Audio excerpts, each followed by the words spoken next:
11வது நம்ம என்ன படிச்சிருப்போம் அப்படின்னா நேர்கோடு பார்த்துருப்போம். 10th இருந்தே நம்ம படிச்சுட்டு வரதான் நேர்கோடுகள். இது கூடவே நம்ம இன்னொன்று என்ன பார்த்துருப்போம் அப்படின்னா இரட்டை நேர்கோடு அப்படின்னு ஒரு கான்செப்ட் பார்த்துருப்போம். பேர் ஆஃப் ஸ்ட்ரெயிட் லைன், இரட்டை நேர்கோடுகள். ஓகேவா? இது இரட்டை நேர்கோடுகள்னு சொல்லும்போது என்ன பார்த்துருப்போம் அப்படின்னா ax square plus by square plus 2hxy plus 2gx plus 2fy plus c is equal to 0. இதுதான் வந்து இரட்டை நேர்கோடுகளுக்கான பொது சமன்பாடு. சரியா? இரு பரிமாணம்னு சொல்லும் போது நமக்கு ஃபர்ஸ்ட் ஞாபகம் வருது என்ன அப்படின்னா இந்த வரைபடம் கிராஃப் மட்டும்தான் நமக்கு ஃபர்ஸ்ட் ஞாபகம் வரும். ஏன்னா இது வந்து இரு பரிமாணம் கொண்ட ஒரு தளம். இதுக்கு பேர் என்ன அப்படின்னா கார்ட்டீசியன் தளம் அப்படின்னு சொல்லுவோம். இது எல்லாருக்குமே தெரிஞ்சதுதான். இது என்னது? கார்ட்டீசியன் தளம். எக்ஸ் ஆக்சிஸ்ன்னு சொல்லுவோம், இதே ஒய் ஆக்சிஸ், இதை வந்து ஆதி ஆரிஜின் அப்படின்னு சொல்லுவோம். ஓகேவா? இந்த கார்ட்டீசியன் தளம் இது யாரோட நேம்ல இருந்து வந்துச்சு அப்படின்னா இவர் தான். இவர் யாரு அப்படின்னா ரெனே டெஸ்கார்ட்ஸ். தமிழ்ல சொல்லணும் அப்படின்னா ரெனே டி கார்டே அப்படிங்கிறவர். ஓகேவா? இந்த இவரோட நேம் இருக்கக்கூடிய இந்த கார்ட்ஸ் இருக்குல்ல, இதுல இருந்து அப்படியே எக்ஸ்பெண்ட் பண்றாங்க. இவரோடது அப்படின்னா கார்ட்டீசியன். இதுல இருந்து தான் நம்ம அந்த பேரையே பயன்படுத்துறோம். இந்த தளத்துக்கு கார்ட்டீசியன் தளம்ங்கிறது யாரோட பேர்ல இருந்துன்னா இவரோட பேர்ல. ஏன் அப்படின்னா இந்த வடிவியல் உருவாகிறதுக்கு இவர் தான் ரொம்ப முதன்மையானவர். ஓகேவா? இவருடைய பங்கு பார்த்தீங்கன்னா நிறைய துறைகள் இருக்கு. அதுல ஒண்ணு முக்கியமானது என்ன அப்படின்னா வச்சுக்கவே தத்துவவியல்.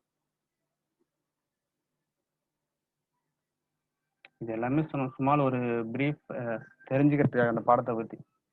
தத்துவவியல்னா பிலாசபின்னு சொல்லுவோம். அவரோட ஒரு மிகப்பெரிய ஒரு கோட் என்ன அப்படின்னா I am thinking therefore I am. நான் யோசிக்கிறதுனால தான் நான் நானா இருக்கேன் அப்படிங்கிறது ஒரு மிகப்பெரிய கோட்டு. நேர்கோடுகள், இரட்டை நேர்கோடுகள் இதெல்லாம் இரண்டு பரிமாணம். இதுல இருந்து தான் நம்ம என்ன அடுத்து பார்க்க போறோம் அப்படின்னா நேர்கோடு, இரட்டை நேர்கோடுக்கு அடுத்து நம்ம என்ன பார்க்க போறோம் அப்படின்னா வட்டம். அடுத்து பார்த்தோம் அப்படின்னா நீள்வட்டம் பார்ப்போம். இது எல்லாமே நம்ம இப்போ 12வதுல படிக்க போறது. வட்டம், நீள்வட்டம், வட்டத்துக்கு இங்கிலீஷ்ல சொல்லணும் அப்படின்னா சர்க்கிள், நீள்வட்டத்துக்கு எலிப்ஸ் அப்படின்னு சொல்லுவோம். அடுத்து பார்த்தீங்கன்னா பரவளையம், இங்கிலீஷ்ல சொல்லணும் அப்படின்னா பேரபோலா அப்படின்னு சொல்லுவோம். இந்த வண்ணங்கள்லாம் இந்த வடிவங்கள்லாம் எப்படி கிடைக்குதுன்றதை நான் பின்னாடி சொல்றோம். இப்போ அடுத்து பரவளையத்துக்கு அடுத்து அதிபரவளையம்.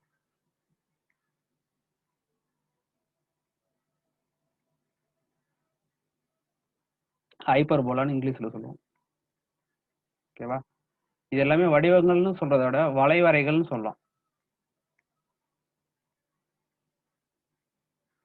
வளைவரைகள் அப்படிங்கிறதுனால இங்கிலீஷ்ல சொன்னா கர்வ்ஸ். நம்ம கோடு போடுவோம்ல நார்மலாவே, இதுதான் வளைவரைகள்னு சொல்லுவோம். ஃபார் எக்ஸாம்பிள் இப்படி ஒரு கிராஃப் இருக்குன்னு வச்சுக்கோங்க. சும்மா இப்படி நான் டிரா பண்றேன். இது வந்து ஒரு வளைவரை அப்படின்னு சொல்லலாம். ஓகேவா? இந்த மாதிரி ஒரு வடிவமுள்ள வளைவரைகள்ல வந்து சிலவற்றை தான் சொல்லியிருக்கேன். என்ன அப்படின்னா வட்டம், நீள்வட்டம், பரவளையம், அதிபரவளையம். ஓகேவா? இது எல்லாமே இந்த வளைவரைகள் எல்லாமே நம்ம எங்க இருந்து எடுக்கிறோம் அப்படின்னா கூம்புல இருந்து எடுக்கிறோம். இது எல்லாமே என்ன அப்படின்னா கூம்பின் வளைவரைகள். கூம்பு அப்படிங்கிறது நமக்கு தெரியும், ஒரு ட்ரையாங்குலர் மாதிரி இருக்கு. இதனுடைய 3 டைமென்ஷனல் ஷேப் தான் கோன் அப்படின்னு இங்கிலீஷ்ல சொல்லுவோம். ஓகேவா? இப்போ பாருங்க, இப்போ கோன் ஒன்று உங்களுக்கு பிக்சர்ல தெரியும்னு நினைக்கிறேன். இது என்னன்னு பார்த்தோம் அப்படின்னா கூம்புன்னு சொல்லுவோம். இப்போ இந்த கூம்புல நம்ம 2 முக்கியமான விஷயங்களை கவனிக்கணும். இது பார்த்தீங்கன்னா வச்சுக்கோங்க கோனோட ஆக்சிஸ், கூம்பின் அச்சு அப்படின்னு சொல்லுவோம். இந்த கோன் ஆக்சிஸ்ன்னு இருக்குல்ல, இதை வந்து நான் என்னன்னு சொல்லுவோம் அப்படின்னா கூம்பின் அச்சு.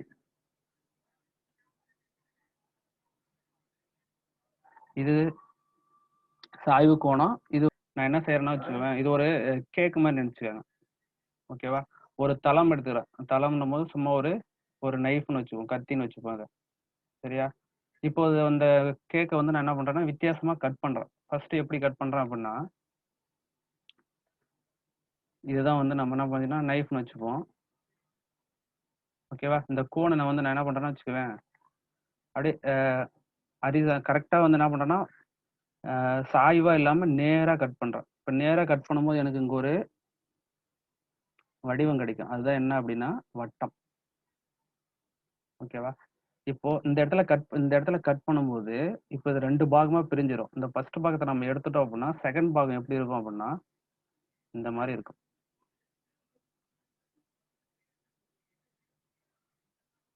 மேல இருக்கிறத கட் பண்ணி எடுத்துட்டோம் அப்படின்னா, கீழ இருக்கக்கூடிய பாகம் வந்து இந்த மாரி இருக்கும். இதுக்கு மேல நமக்கு தெரியக்கூடிய இந்த கர்வ் இருக்குல்ல வளைவரை. இந்த வளைவரையத்தான் நம்ம என்னன்னு சொல்றோம் அப்படின்னா, வட்டம் அப்படின்னு சொல்லுவோம். ஓகேவா? இது வந்து எப்போ அப்படின்னா, கிடைமட்டமா ஒரே ஒரே நேர்கோட்டுல வெட்டும்போது. ஓகேவா? இதே கொஞ்சம் சாய்வா வெட்டணும் அப்படின்னா, நமக்கு என்ன கிடைக்கும் அப்படின்னா, நீள்வட்டம் கிடைக்கும். இதே வந்து கொஞ்சம் சாய்வா வெட்டும்போது நமக்கு என்ன கிடைக்குது அப்படின்னா, இந்த பாகம் வந்து நமக்கு ஒரு நீள்வட்டமா தெரியும்.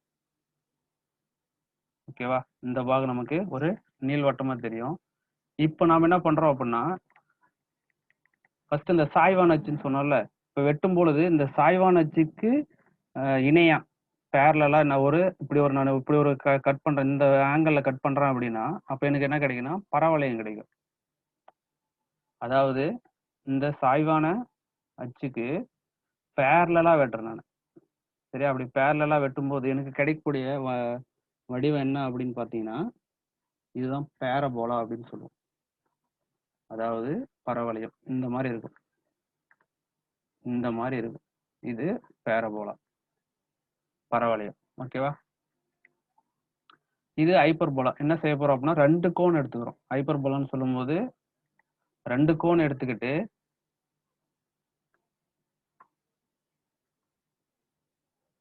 இப்போ இந்த கூம்போட அச்சு இருக்குல்ல, இந்த கூம்போட அச்சுக்கு இணையா. முன்ன நம்ம கட் பண்ணும்போது, இந்த சாய்வான அச்சுக்கு இணையா கட் பண்ணும்போது நமக்கு என்ன கிடைக்கும் அப்படின்னா, பேரபோலா பரவளையம் கிடைக்கும். இந்த கூம்பினோட அச்சுக்கு பேரலலா அதாவது இணையா நம்ம கட் பண்ணும்போது நமக்கு என்ன கிடைக்கும் அப்படின்னா, அதிபரவளையம் கிடைக்கும். அதிபரவளையங்கிறது ஒண்ணும் இல்ல. 2 பரவளையம் சேர்ந்த மாரி கிடைக்கும். பாரு இங்க ஒரு பரவளையம், ஆப்போசிட் சைடுல அதனுடைய கண்ணாடியில தெரியக்கூடிய பிம்பமாட்டம் இன்னொரு பரவளையம் நமக்கு கிடைக்கும். அந்த எப்படி டிரா பண்ணலாம் ஜெனரலா அப்படின்னா, இந்த மாரி டிரா பண்ணுவோம். இத வந்து நம்ம என்னன்னு சொல்லுவோம் அப்படின்னா, அதிபரவளையம். ஓகேவா? இந்த வளைவரைகள தான் நம்ம என்னன்னு சொல்றோம் அப்படின்னா, கூம்பின் வளைவரைகள் அப்படின்னு சொல்லுவோம். ஓகேவா? இந்த இருபரிமாண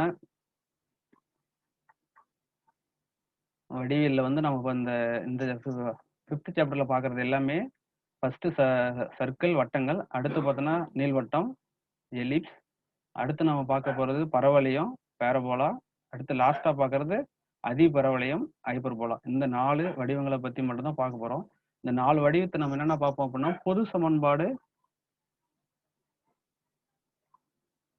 திட்ட சமன்பாடுன்னு 2 இருக்கும். ஓகேவா? இந்த 2 இத பத்தி தான் ரொம்ப டீப்பா டிஸ்கஸ் பண்ண போறோம். ஓகேவா? ஒண்ணு திட்ட சமன்பாடு, ஸ்டாண்டர்ட் ஃபார்ம் அப்படின்னு இங்கிலீஷ்ல சொல்லுவோம். Standard form. பொது சமன்பாடுங்கிறது general form. General form of the equation. ஓகேவா? இப்ப நம்ம மறுபடியும்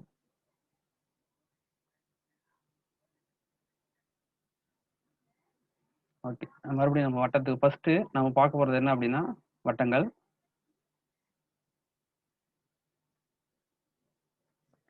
ஃபர்ஸ்ட் நம்ம பார்க்க போறது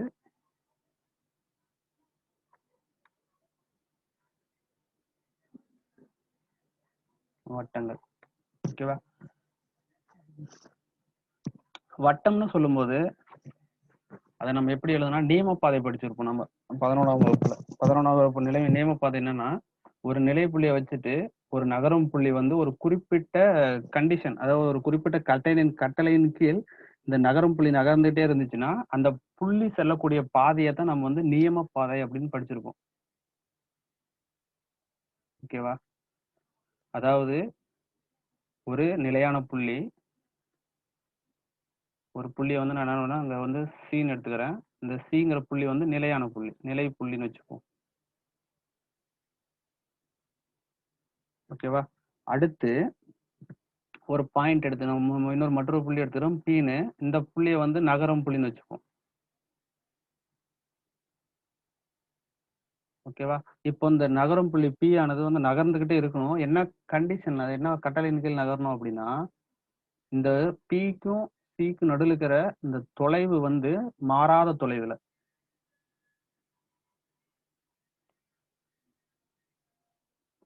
இந்த சிக்கும் பிக்கும் மாறாத தொலைவில் இந்த பி நகர்ந்துகிட்டே இருந்துச்சுன்னா அந்த பி செல்லக்கூடிய பாதையத்தை நம்ம என்னன்னு சொல்லுவோம் அப்படின்னா வட்டம் அப்படின்னு சொல்லுவோம்.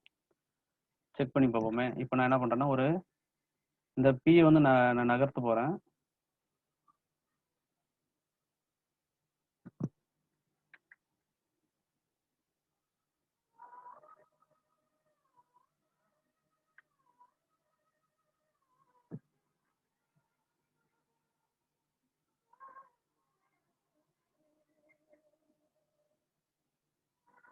ஓகேவா? இதுல என்ன செய்யலாம் அப்படின்னா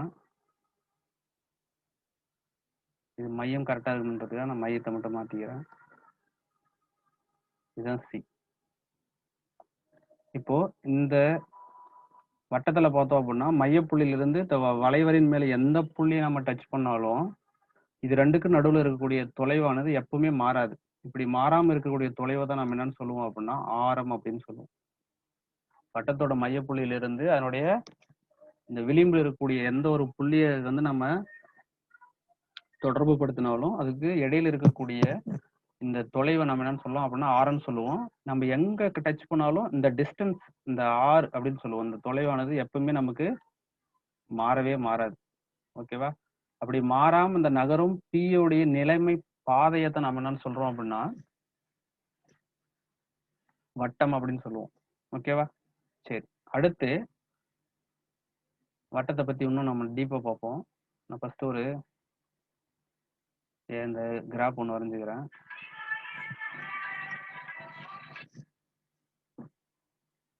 ஓகேவா? இதுல ஒரு வட்டம் வந்து மையப்புள்ளியின் வழியே வந்து மையப்புள்ளியும் இந்த கிராஃபோட மையப்புள்ளியும் வட்டத்தோட மையப்புள்ளியும் சேமா இருக்கிற மாதிரி ஒன்று எடுத்துக்கிறேன் நான். ஓகேவா? இந்த மாதிரி ஒரு கிராஃப். அடுத்து இந்த கிராஃபோட மையப்புள்ளி வட்டத்தோட மையப்புள்ளியும் வித்தியாசமா இருக்கிற மாதிரி. ஓகேவா? இது மாதிரி ரெண்டு எடுத்துப்போம். ஃபர்ஸ்ட் இதை பத்தி டிஸ்கஸ் பண்ணலாம். இந்த வட்டத்துல பார்த்தோம் அப்படின்னா ஆதியும் இந்த வட்டத்தோட மையமும் சேமா இருக்கும். இந்த 0,0ங்கிற ஆதி புள்ளியும் ஓன்னு எப்பயுமே ஆதி புள்ளி ஓன்னு தான் சொல்லுவோம். ஆதியும் வட்டத்தோட மையமும் சேமா இருக்கும்.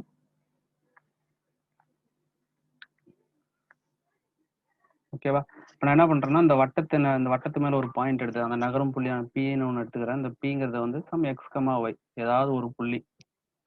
பி என்பது ஏதேனும் ஒரு புள்ளி வட்டத்தின் மேல் அமைந்துள்ளது. ஓகேவா? இந்த வட்டத்தின் மேல் இருக்கக்கூடிய ஏதாவது ஒரு பாயிண்ட் வந்து P of X comma Y அப்படின்னு எடுத்துக்கலாம். ஓகேவா?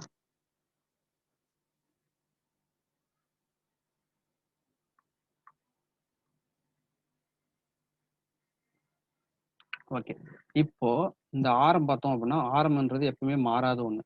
கரெக்டா? இந்த ஆர். ஓகேவா? ஆறுங்கிறது என்ன அப்படின்னா இரண்டு புள்ளிகளுக்கு இடைப்பட்ட தொலைவு. ஆறுங்கிறது என்னது? இந்த ஆதிக்கும் இந்த நகரும் புள்ளியான பிக்கும் இடைப்பட்ட தொலைவு. நமக்கு வந்து இரண்டு புள்ளிகளுக்கு இடைப்பட்ட தொலைவு கண்டுபிடிக்க ஃபார்முலா தெரியும். என்ன ஃபார்முலா அப்படின்னா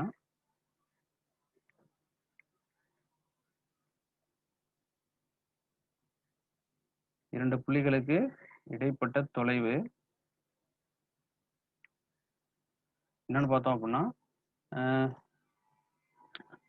தொலைவுங்கிறது இங்க ஆறுங்கிறது தான் தொலைவு. அப்போ R is equal to square root of x2 minus x1 whole square plus y2 minus y1 whole square.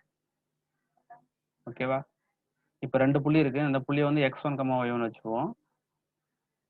இந்த புள்ளியை வந்து x2, y2 வச்சுக்குவோம். ஓகேவா? இப்போ அந்த ரெண்டு பாயிண்ட்டையும் இதுக்கு வந்து சப்ஸ்டிட் பண்ணுவோம். இப்போ x2ங்கிறது x, x2ங்கிறது 0, x1ங்கிறது x ஹோல் ஸ்கொயர் பிளஸ் y2ங்கிறது 0, y1ங்கிறது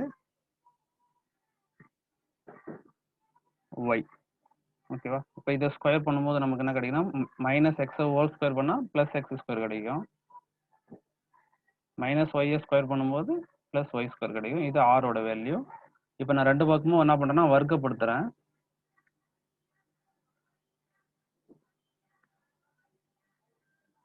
ரெண்டு பக்கமும் எனக்கு வர்க்கப்படுத்தும் போது என்ன கிடைக்கும் அப்படின்னா X square plus y square. வர்க்கப்படுத்தும் போது இந்த வர்க்கமூலம் கேன்சல் ஆயிடும், is equal to R square. ஓகேவா? இது வட்டத்தினுடைய திட்ட சமன்பாடு. X square plus Y square ரொம்ப இம்பார்ட்டன்டான ஒண்ணு. வட்டத்தினுடைய திட்ட சமன்பாடு.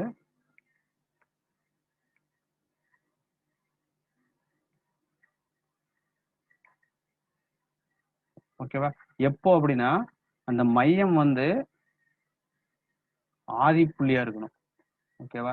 மையம் வந்து ஆதியா இருந்துச்சு அப்படின்னா அந்த மையத்தை ஆதியா வச்சுட்டு நம்ம எழுதுற இந்த சமன்பாட்டுக்கு பேரு X square Y square equal to R square. ஓகேவா?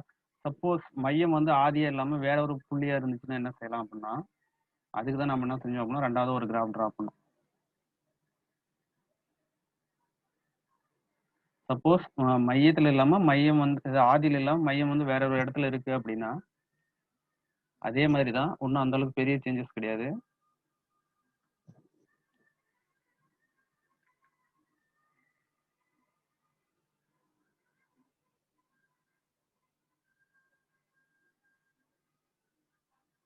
அதனோட மையத்தை வந்து நம்ம என்ன எடுத்துக்கலாம், இது ஏதாவது ஒரு பாயிண்ட் மையத்தை சென்டர் சின்றதுனால சின்னு வச்ச நேம் சம் h, k இங்கே இருந்துச்சு அப்படின்னா சம் 0,0ன்னு வச்சிருந்துருக்கலாம். இப்போ எந்த புள்ளின்னு தெரியாது நமக்கு, அதனால சம் h, k அப்படின்னு வச்சுப்போம். அப்படியே எக்ஸ்டெண்ட் பண்ணோம் அப்படின்னா எக்ஸ் ஆக்சிஸ் ஒய் ஆக்சிஸ். ஓகேவா?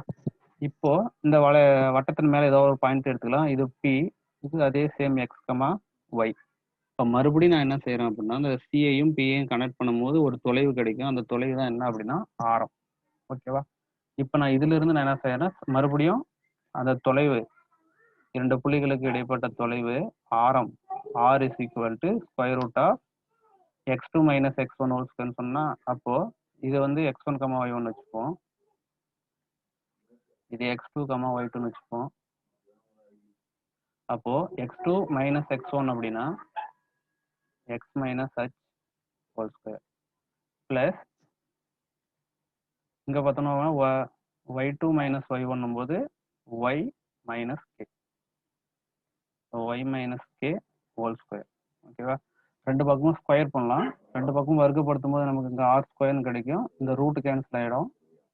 அப்போ X minus H whole square plus Y minus.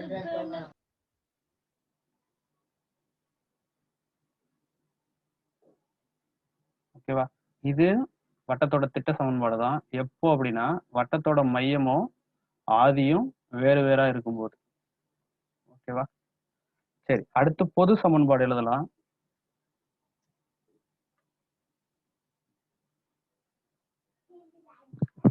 இந்த பொது சமன்பாடு எழுதலாம், அதோட டைம் ஆயிடும்னு நினைக்கிறேன். இந்த பொது சமன்பாடு மட்டும் பாருங்க, ரொம்ப ஈஸியான ஒண்ணுதான். இப்போ ஆர் ஸ்கொயர், இப்போ இந்த இதுல மட்டும் பார்த்தோம் அப்படின்னா ஆரம்ங்கிறது ஆர், இதனால என்ன வச்சுக்கோங்க, ஆரம்ங்கிறது 6, மையம் அப்படிங்கறது பார்த்தோம் அப்படின்னா இங்க என்ன எடுத்துக்கிட்ட மையத்தை நம்ம h, k, அது மட்டும் மறந்துடக்கூடாது, h, k. ஓகேவா? இப்போ நான் என்ன செய்யறேன் அப்படின்னா இதை வந்து ஸ்கொயர் பண்றேன். எக்ஸ் மைனஸ் ஹச் ஸ்கொயர் பண்ணிக்கலாம், ஒய் மைனஸ் கேவையும் ஸ்கொயர் பண்ணிக்கலாம். அப்போ என்ன கிடைக்கும் பாருங்க, R square is equal to A minus B whole square formula, A square plus B square minus 2ab எழுதுவோமா? இப்போ ஏக்கு பதிலாக எக்ஸ் இருக்கு, அப்போ எக்ஸ் ஸ்கொயர், பிக்கு பதிலாக ஹச் இருக்கு plus H square minus 2ab, அப்போ ஹச் எக்ஸ். அதே மாதிரி இதையும் ஸ்கொயர் பண்ணிக்கலாம். ஃபர்ஸ்ட் ஒய் ஸ்கொயர் வரும், அடுத்து இந்த கே ஸ்கொயர் வரும் மைனஸ் 2ky. சரியா? இப்போ இதை மட்டும் கொஞ்சம் மாத்தி எழுதலாம், ஒரு ஆர்டரா இருக்கும். எப்பயுமே வந்து ஃபார்முலா ஈக்குவேஷன் எழுதும்போது கொஞ்சம் ஆர்டரா எழுதணும். ஃபர்ஸ்ட் என்ன எழுதலாம் அப்படின்னா X square, next Y square, அடுத்து என்ன எழுதணும் அப்படின்னா எக்ஸ். ஓகேவா? நான் பிளஸ் எழுதிக்கிறேன், எக்ஸுக்கு முன்னாடி இருக்கக்கூடிய வேல்யூ என்னது, மைனஸ் 2h. ஏன்னா நான் இதுக்கு பதிலாக வேற ஒரு வேல்யூ சப்ஸ்டிட் பண்ண போறேன், அதனால இது தனியா செப்பரேட் பண்ணி எழுதிக்கிறேன். ஓகேவா? இன்டி எக்ஸ் பிளஸ் எக்ஸுக்கு அடுத்து என்ன எழுதணும் அப்படின்னா ஒய் எழுதணும், மைனஸ் 2k இன்ட்டு ஒய். ஓகேவா? இன்னும் மீதி என்ன இருக்கு பாருங்க. இங்க ஒரு h ஸ்கொயர் இருக்கு, இங்க ஒரு k ஸ்கொயர் இருக்கு, equal to R square, equal to R square. அப்ப ஈக்குவேஷன் சொல்லும்போது ஈக்குவல் டு 0ன்னு வரணும். அப்ப இந்த ஆர் ஸ்கொயர் நம்ம என்ன செய்யலாம் அப்படின்னா இந்த பக்கம் கொண்டு வந்துட்டு மைனஸ் ஆர் ஸ்கொயர்னு எழுதலாம், விச் இஸ் ஈக்குவல் டு 0ன்னு ஆயிடும். ஓகேவா? இப்போ நமக்கு ஒரு முழுமையான சமன்பாடு கிடைச்சிருச்சு. ஓகேவா? இப்போ நான் என்ன சொல்றேன்னா இந்த மைனஸ்லாம் வந்து டிஸ்டர்ப் பண்ணும் நம்மள. அதனால நான் இந்த மைனஸ்க்குள்ள நம்ம வேற ஒரு நேம் வச்சுக்கலாம். என்னன்னா -2 வச்சிருக்கா, இதுக்கு பதிலாக 2Gன்னு வச்சுக்கிறேன் நான் புதுசா. இந்த -2Hக்கு பதிலாக 2Gன்னு சப்ஸ்டிட் பண்றேன் இந்த இடத்துல. இந்த -2k இருக்குல்ல, இதுக்கு பதிலாக நான் 2Fன்னு சப்ஸ்டிட் பண்ணிக்கிறேன். இங்க எவ்வளவு பெரிய எல்லாமே நம்பர்ஸ் தான். இது h kங்கிறது மையம்னா சம் 2,3 அந்த மாதிரி புள்ளியா தான் கிடைக்கும். ஆரம்ங்கிறதும் தொலைவு, அதுவும் நம்பர் தான். அப்ப இது எல்லாமே நம்பருங்கிறதுனால நான் இதுக்கு எல்லாமே காமனா சி அப்படின்னு பேர் சொல்லிக்கிறேன். ஓகேவா? இப்போ எல்லாமே நான் அதை கொண்டு போய் பிரதியிடும் போது எனக்கு என்ன கிடைக்கும் அப்படின்னா x² + y² + எக்ஸுக்கு முன்னாடி இருக்கக்கூடிய வேல்யூ -2 வச்சா அந்த -2 வச்சு கூட 2Gன்னு சப்ஸ்டிட் பண்ணிடலாம். அப்போ 2Gx பிளஸ் ஒய்க்கு முன்னாடி இருக்கக்கூடிய வேல்யூ -2k, அதுக்கு பதில் நான் என்னன்னு சப்ஸ்டிட் பண்ணிக்கிறேன் 2Fன்னு சப்ஸ்டிட் பண்றேன். அப்போ 2Fy பிளஸ் இவ்வளவு பெரிய வேல்யூக்கு பதிலாக நான் என்ன எடுத்துக்கிறேன் சின்னு எடுத்துக்கிறேன். c is equal to 0. இதைத்தான் நம்ம என்னன்னு சொல்லுவோம் அப்படின்னா வட்டத்துடைய பொது சமன்பாடு. வட்டத்தோட பொது சமன்பாடு.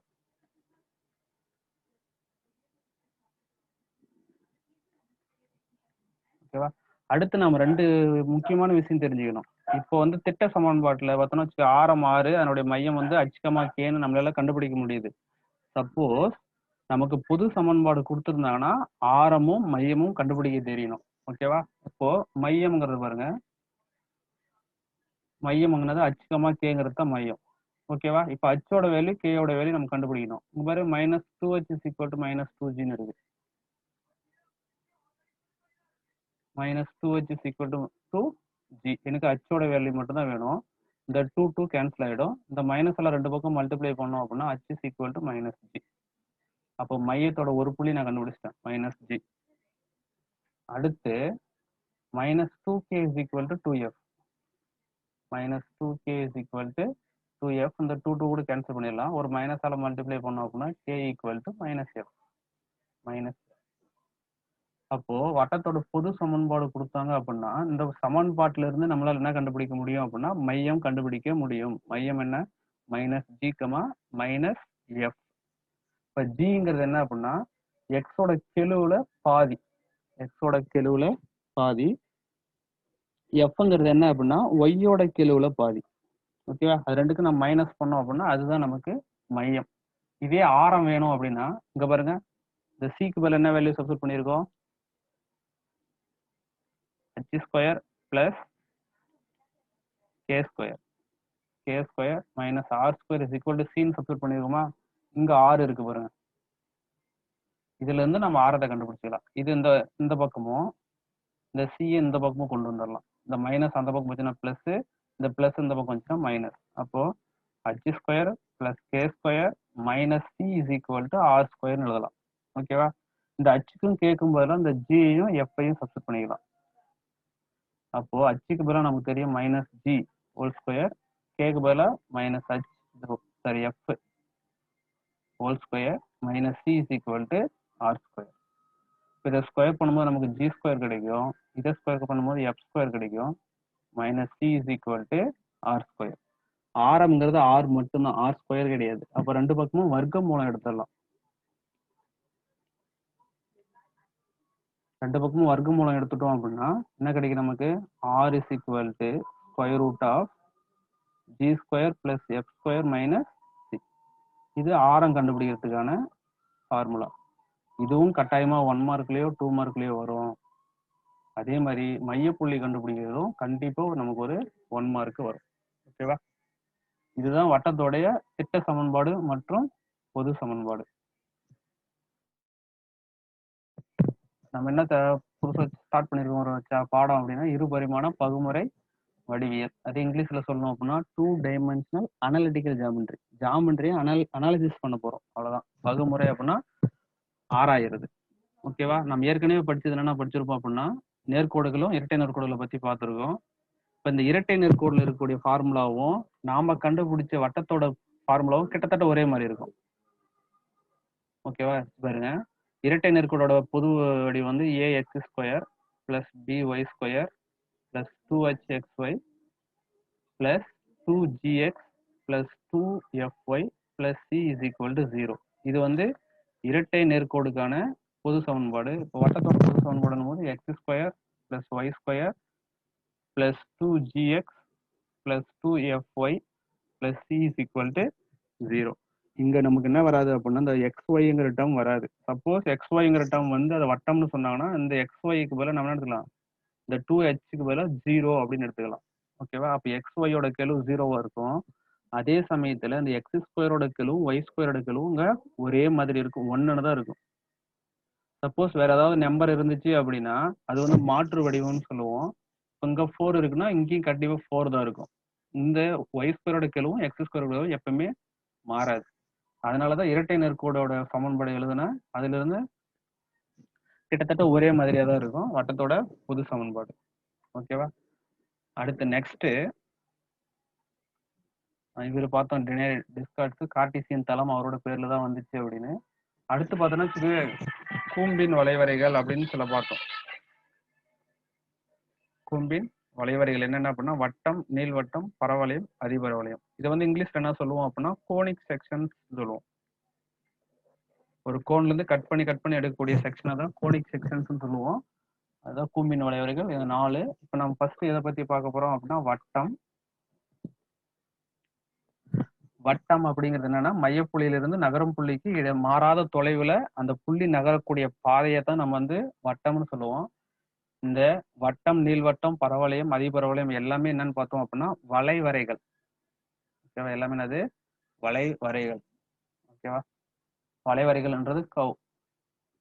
ஃபர்ஸ்ட் பார்த்தோன்னா வட்டத்தோட பார்த்தோம். வட்டத்தோடைய திட்ட சமன்பாடு. திட்ட சமன்பாடு எப்படி கண்டுபிடிச்சோம்? வட்டத்தோட மைய புள்ளிக்கும் வட்டத்தின் மேல உள்ள புள்ளிக்கும் இடையில இருக்கிற தூரம் ஆரம். அந்த ஆரத்தையும் இந்த இரு புள்ளிகளுக்கு இடைப்பட்ட தொலைவுக்கான ஃபார்முலா இருக்குல்ல, அந்த ஃபார்முலையும் ஈக்குவலா இருக்கும். அந்த ஃபார்முலாவை பயன்படுத்தி நான் என்ன பண்ணேன், வட்டத்தோடைய திட்ட சமன்பாடு எழுதிட்டேன். இந்த வட்டத்தோட திட்ட சமன்பாடு 2 விதமா இருக்கு. ஒண்ணு வந்து வட்டத்தோட மையமும் ஆதியும் ஒன்னா இருந்துச்சு அப்படின்னா ஒரு சமன்பாடு, அதுதான் x square plus Y square is equal to R square. Suppose வட்டத்தோட மையம் கொடுத்து ஆரமும் கொடுத்துருந்தாங்க அப்படின்னா அப்போ வந்து என்ன ஃபார்முலா யூஸ் பண்ணிக்கலாம், இந்த X square plus X square H R square is equal to X minus H whole square plus Y minus K whole square. இந்த அச்சுக்கமா கேங்கிறது வந்து இங்க மையம். இந்த அச்சு, இந்த கேங்கிறது என்ன அப்படின்னா இந்த வட்டத்தோடைய மையம். சரியா? இதை எக்ஸ்பாண்ட் பண்ணி தான் சில சிம்பிளிபிகேஷன் பண்ணி நான் என்ன பண்ணியிருக்கேன், வட்டத்தோடைய பொது சமன்பாடு எழுதியிருக்கேன். வட்டத்தோட பொது சமன்பாடு என்ன அப்படின்னா X square plus Y square plus 2gx plus 2fy plus c is equal to